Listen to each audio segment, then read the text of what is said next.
ज्वालामुखी मंदिर हिमाचल प्रदेश में कांगड़ा से 30 किलोमीटर दूर पर ज्वाला देवी का प्रसिद्ध मंदिर है।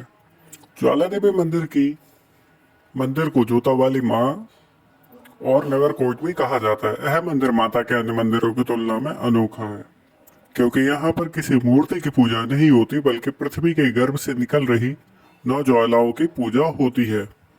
51 शक्तिपीठ में से एक इस मंदिर में नवरात्र में इस मंदिर पर भक्तों का तांता लगा रहता है। बादशाह अकबर ने इस ज्वाला को बुझाने की कोशिश भी की लेकिन वो नाकाम रहे। वैज्ञानिक इस ज्वाला को लगातार जलने का कारण नहीं जान पाए। इस मंदिर में 9 अलग अलग जगहों से ज्वालाएं निकल रही हैं। ज्वालामुखी मंदिर खोजने का श्रेय पांडवों को जाता है। इसकी गिनती माता के प्रमुख शक्तिपीठों में होती है। ऐसी मान्यता है कि यह देवी सती की जीभ गिरी थी। ब्रिटिश काल में अंग्रेजों ने अपनी तरफ से पूरा जोर लगा दिया कि जमीन के अंदर से आग निकलती है, इस ऊर्जा का इस्तेमाल किया जाए, लेकिन वे आखिरकार इस भूगर्भ से निकलती हुई इस ज्वाला का पता नहीं कर पाए कि यह आखिर इसके निकलने का कारण क्या है। वही इतिहास अगर अकबर ने भी इस शोध को बुझाने की कोशिश की थी लेकिन वो नाकाम रहा। यही नहीं, पिछले 7 दशकों से भूगर्भ विज्ञानी इस क्षेत्र में तंतु गाड़ बैठे हैं, वह भी इस ज्वाला की जड़ तक नहीं पहुंच पाए।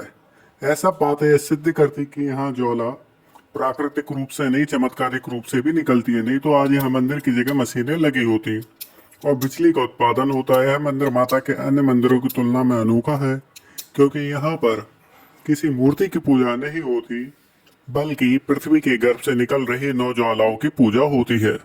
यहाँ पर पृथ्वी के गर्भ से 9 अलग अलग जगह से ज्वालाएं निकल रही हैं जिसके ऊपर ही मंदिर बना दिया गया है। इन 9 ज्योतियों को महाकाली, अन्नपूर्णा, चंडी, हिंगलाज, विंध्यवासिनी, महालक्ष्मी, सरस्वती, अंबिका, अंजी देवी के नाम से जाना जाता है। इस मंदिर का प्राथमिक निर्माण राजा भूमिचंद ने करवाया। बाद में पंजाब के राजा रणजीत सिंह द्वारा हिमाचल के राजा सारचंद ने 1835 में इस मंदिर में हिंदुओं और सिखों की साझी आस्था है। बादशाह अकबर ने इस मंदिर के बारे में सुना तो वह हैरान हो गया। उसने अपनी सेना बुलाई और खुद मंदिर की तरफ चल पड़ा। मंदिर में जलती हुई ज्वालाओं को देखकर उसके मन में शंका हुई। उसने ज्वालाओं को बुझाने के लिए पास की नहर का निर्माण कराया और नहर का पानी मंदिर में छुड़वा दिया। उसने अपनी सेना को मंदिर में जल रही ज्वालाओं को पानी डालकर बुझाने के आदेश दे दिए। लाख कोशिशों के बाद भी अकबर की सेना मंदिर की ज्वालाओं को बुझा नहीं पाई। फिर उसने दूसरा प्रयास किया कि टीन बड़ा वाला लोहा रहता है उसको भी ज्वाला पर रख दिया तो वो ज्वाला देवी है ना उस लोहे को भी पिघला दिया। अकबर की सेना जब ये ज्वाला को नहीं बुझा पाई तो माँ की अपार महिमा को देखते हुए अकबर ने सवा मन 50 किलो सोने का छत्र देवी माँ के दरबार में चढ़ाने के लिए अपील की और चढ़ाया, लेकिन माता ने वह छत्र कबूल नहीं किया, स्वीकार नहीं किया और वह छत्र गिरकर किसी अन्य पदार्थ में परिवर्तित हो गया। आज भी बादशाह अकबर का छत्र ज्वाला देवी के मंदिर में रखा हुआ है। ये बात सिद्ध करता है कि आज भी कलयुग में भगवान है। और इसी अभी अकबर था कि 1500 के टाइम में था, तो 1500 के टाइम पे अकबर से रिलेटेड मैं आपको 2 चीजें बता देता हूँ। ज्वाला देवी वाली, ज्वाला देवी की महिमा सुनकर अकबर ने उनके धानु घोड़े को बुलवाया, धानु के घोड़े को बुलवाया और धानु जी को, और घोड़े की गर्दन को उनने कलम करवा दिया। कहने लगे अगर आपकी माँ में ताकत है तो इसको जीवित करके दिखाएं। तब क्या हुआ कि धानु जी माँ के बड़े भक्त हैं। उन्होंने माँ से ये चीज बोली कि माँ मेरे घोड़े को जीवित करो वरना मैं अपनी जान दे दूंगा।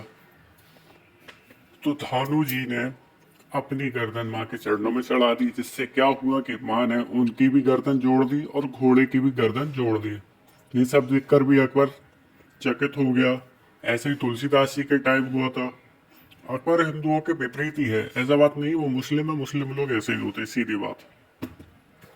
और अभी भी कलयुग में भगवान है। आपको जीते जागते प्रमाण के लिए अगर आपको सच्चाई जाननी तो आप छत्र जाकर देख सकते हैं। एक जीता जागता सबूत है कि भगवान आज भी पृथ्वी पर उपस्थित है। बस आपको एक सच्ची आस्था और श्रद्धा चाहिए। इसी प्रकार के नॉलेजेबल वीडियो मैं लाता रहूंगा। चैनल को लाइक करें, सब्सक्राइब करें, शेयर करें। धन्यवाद। और कोई अगर आपको डाउट होता है तो आप कमेंट के माध्यम से पूछ सकते हैं। अगर मेरे अंदर इतना नॉलेज के लिए क्यूरियोसिटी है तो आपके अंदर भी होनी चाहिए, ताकि हम हमारे धर्म के प्रति जागरूक रहें, लोगों को जागरूक करें और अपने धर्म की आस्था को ठेस न अंजी देवी के पहुंचाएं। नाम से धन्यवाद। पूजा